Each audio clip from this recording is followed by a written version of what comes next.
کوئی بیٹی میری تقریر سن رہی ہے تو سنو میری بیٹی، اگر تمہارے آنکھوں کے سامنے تمہارے باپ کو یا تمہارے رشتہ دار کو یا کسی مسلمان کو مارا اور پیٹا جا رہا ہے، میں اس بیٹی سے کہہ رہا ہوں جس کے باپ کو ایک پولیس والے نے حالت سجدہ میں لات مارا تھا، میں اس بیٹی سے کہہ رہا ہوں جس کے گھر کو بلڈوزر سے توڑ دیا گیا، میں اس بیٹی سے کہہ رہا ہوں جس کو حجاب کے نام پر کالج سے روک دیا گیا، میں اس بیٹی سے مخاطب ہوں جس کے باپ کو انکاؤنٹر کر دیا گیا جھوٹے طریقے سے۔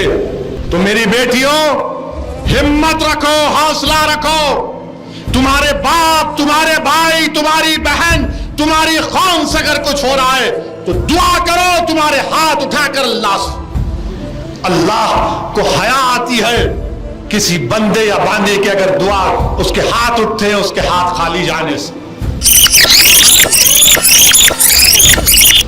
میرے عزیز دوستوں اور بزرگوں، اپنی حوصلوں کو بلند رکھو، کیونکہ آج 4 رمضان ہے۔ 3 رمضان کو شہزادی جنت حضرت فاطمہ کا وصال ہوا۔ اگر کوئی بیٹی میری تقریر سن رہی ہے تو سنو میری بیٹی، اگر تمہارے آنکھوں کے سامنے تمہارے باپ کو یا تمہارے رشتہ دار کو یا کسی مسلمان کو مارا اور پیٹا جا رہا ہے، میں اس بیٹی سے کہہ رہا ہوں جس کے باپ کو ایک پولیس والے نے حالت سجدہ میں لات مارا تھا، میں اس بیٹی سے کہہ رہا ہوں جس کے گھر کو بلڈوزر سے توڑ دیا گیا، میں اس بیٹی سے کہہ رہا ہوں جس کو حجاب کے نام پر کالج سے روک دیا گیا، میں اس بیٹی سے مخاطب ہوں جس کے باپ کو انکاؤنٹر کر دیا گیا جھوٹے طریقے سے۔ سنو میری بیٹیوں، حضرت فاطمہ شہزادی جنت، جب ان سے پوچھا گیا کہ حضرت فاطمہ سے پوچھا گیا، شہزادی جنت سے پوچھا گیا کہ آپ اپنے گھر سے پہلی مرتبہ کب نکلے تھے، تو حضرت فاطمہ نے کہا میری ماں حضرت خدیجہ کا وصال ہو گیا تھا اور میں نے سنا کہ میرے بابا جان محمد مصطفیٰ صلی اللہ علیہ وسلم پر ابو جہل نے اللہ کے رسول صلی اللہ علیہ وسلم سجدے میں ہے، اونٹ کی اجڑی ڈال دی، حضرت فاطمہ حجاب کر کے نکلتی ہیں۔ لکھنے والے نے لکھا کہ حضرت فاطمہ اپنے والد کو رسول اللہ صلی اللہ علیہ وسلم کو اپنے ننھے ہاتھوں سے اٹھاتی ہیں کہ چلو ابا۔ حضرت فاطمہ اللہ کے رسول صلی اللہ علیہ وسلم کو کنویں پر لے کر جاتی ہیں، کنویں سے پانی نکالتی ہیں اور پانی سے رسول اللہ صلی اللہ علیہ وسلم کے بالوں کو دھوتی ہیں، زلف مبارک کو دھوتی ہیں، روتی ہیں۔ اللہ کے رسول صلی اللہ علیہ وسلم بھی روتے ہیں۔ اونٹ کی اجڑی ابو جہل نے ڈال دی تھی، شہزادی جنت اپنے ہاتھوں سے محمد مصطفیٰ صلی اللہ علیہ وسلم کے زلف مبارک کو پانی سے صاف کرتی ہے، روتی ہیں، اللہ کے رسول بھی روتے ہیں۔ اور حضرت فاطمہ ہاتھیں اٹھا کر دعا کرتے ہیں، یا اللہ جس نے میرے باپ بابا سے ایسا کیا ان کو برباد کر دے۔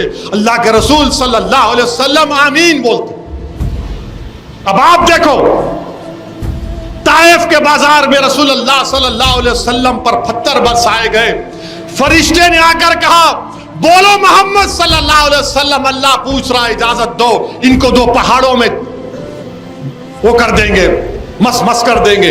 اللہ کے رسول صلی اللہ علیہ وسلم بولتے نہیں۔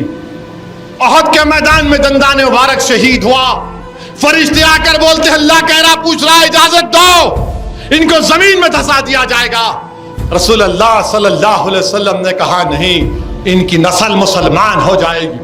مگر جب حضرت فاطمہ نے دعا کی کہ اللہ جس نے یہ کیا ان کو برباد کر دے۔ عبداللہ ابن مسعود کہہ رہے ہیں رضی اللہ تعالیٰ عنہ کہ بدر کے میدان کے بعد حضرت عبداللہ ابن مسعود دیکھ رہے تھے ان کفاروں کو، ان کی لاشوں کو دیکھ رہے تھے۔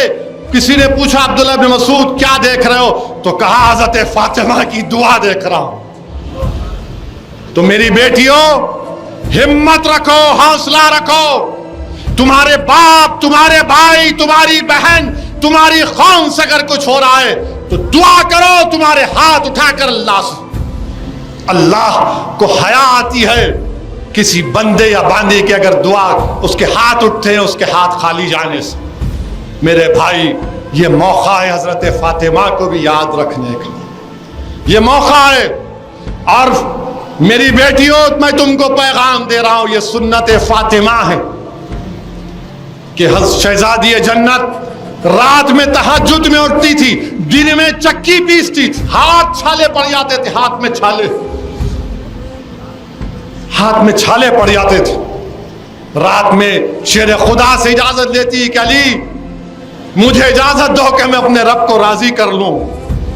بی بی فاطمہ سجدے میں دعا کرتی ہیں، اللہ سے دعا کرتی ہے، اللہ رسول اللہ صلی اللہ علیہ وسلم کی امت پر رحم فرما دے، امت پر رحم فرما دے، آقا کی امت پر رحم فرما دے، آقا کی امت پر رحم فرما دے۔ امام حسن آ کر کہتے کہ اماں جان حسن اور حسین کے لیے بھی دعا کریے، زینب کے لیے بھی دعا کریے۔